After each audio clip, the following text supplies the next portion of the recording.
Bakit ka kailangan matulog at magpahinga? Because when the mind is calm, it is sharp. Magiging matalas ang iyong isip pag ito ay payapa. Makakaisip ka ng sagot at solusyon sa iyong problema kung tahimik ang iyong kaisipan. Ang magulong isip, yan ang madalas nagiging sanhi, pinagmumula ng maraming problema. Alam niyo po kung bakit ang kumpanyang Google very successful, napakatagumpay. Nalaman ko po, doon po sa kanilang kumpanya, sa building, naglagay daw po sila ng napakaraming mga lugar kung saan ang mga empleyado pwede daw pong magpahinga at mag-relax pag pagod na sila. Kasi naniniwala po ang mga boss, ang may-ari ng Google, na ang tao mas masipag, ang tao mas effective, mas efficient pag nakapagpahinga siya, pag-relax siya. At totoo po, pag pagod na pagod yung mga empleyado nila, konting pahinga lang po, nagiging very creative po sila at nanunumbalik yung kanilang lakas.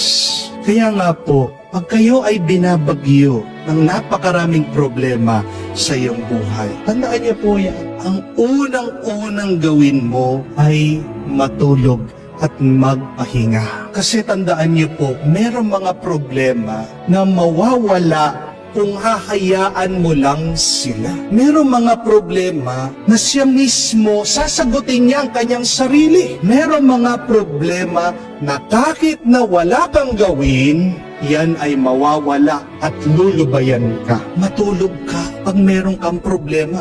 Huwag kang magpupuyat kasi pinapahirapan mo lang ang sarili mo. Pag natutulog ka sa gitna ng problema, pinapakita mong iyong pananampalataya sa Diyos. Ano ang ating pananampalataya? Pag tayo nagpapahinga, naniniwala tayo na ang Diyos may ginagawa para tulungan ka sa iyong problema.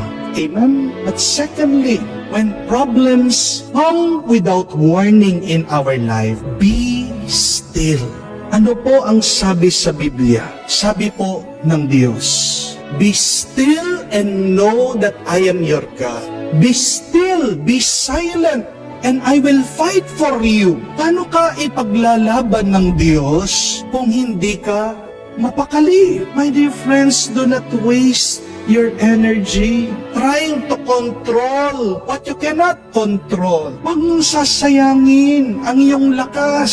Napilit mong binabago yung hindi mo naman mabago. Tingnan niyo mga alagad, balisang-balisa sila. Pero si Jesus, anong sabi niya? Wala ba kayong pananalig? Wala ba kayong pananampalataya? Kapag balisa ka, mahina ang iyong pananampalataya. Tandaan, walang magagawa ang iyong pag-aalala. Worrying has never solved anything. Nag-aalala ka, hindi umuwi yung iyong anak, hindi ka makatulog. Bakit? Diyan ba sa iyong pag-iisip, mapapauwi mo siya? Yan ba sa iyong pag-aalala, maliligtas mo siya sa aksidente? Palagi mong iniisip yung mga problema mo, yung mga utang mo. Bakit? Kung palagi mo bang iniisip, mababayaran mo yan? Nag-aalala ka, may sakit ka, baka mamatay ka. Bakit? Diyan sa iyong pag-aalala, lumalakas ka, hindi, lalo ka pang nangihina. At yung iba, yan pang kinakamatay nila. Mga kapatid, tandaan nyo, walang magagawa ang inyong pag-aalala. Kaya nga po ang kasabihan, napakaganda. Do not try to fix the roof when it is raining.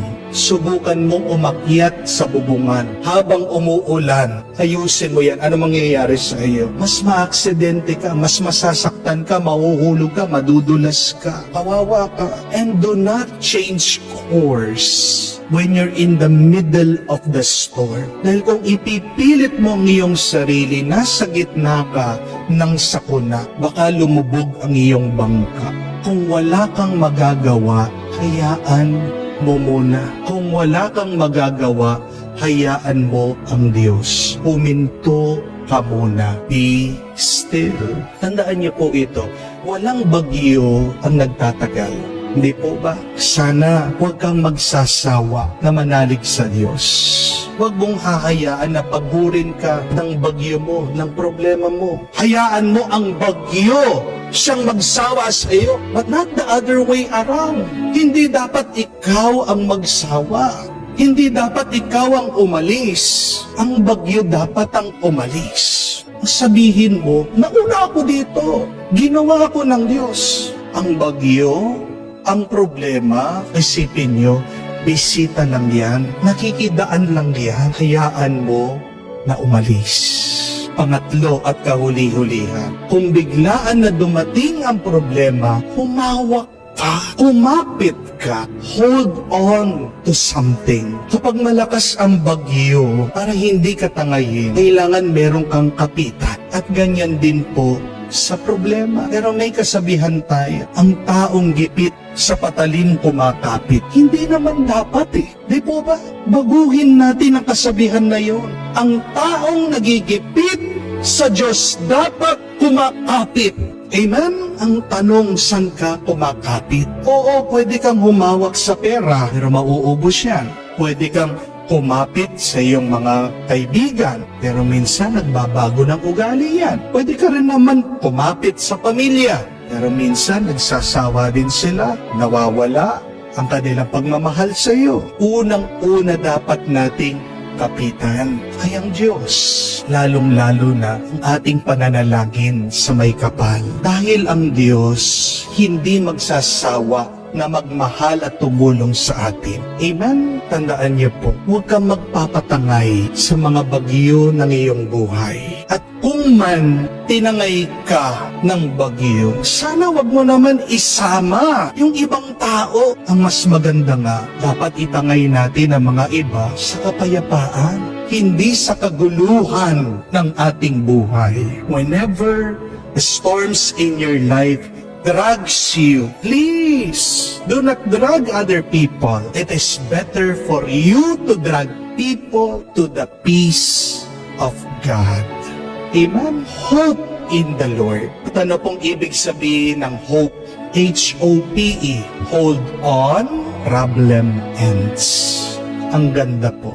Ulit-ulitin niyo yun. Hold on, problem ends.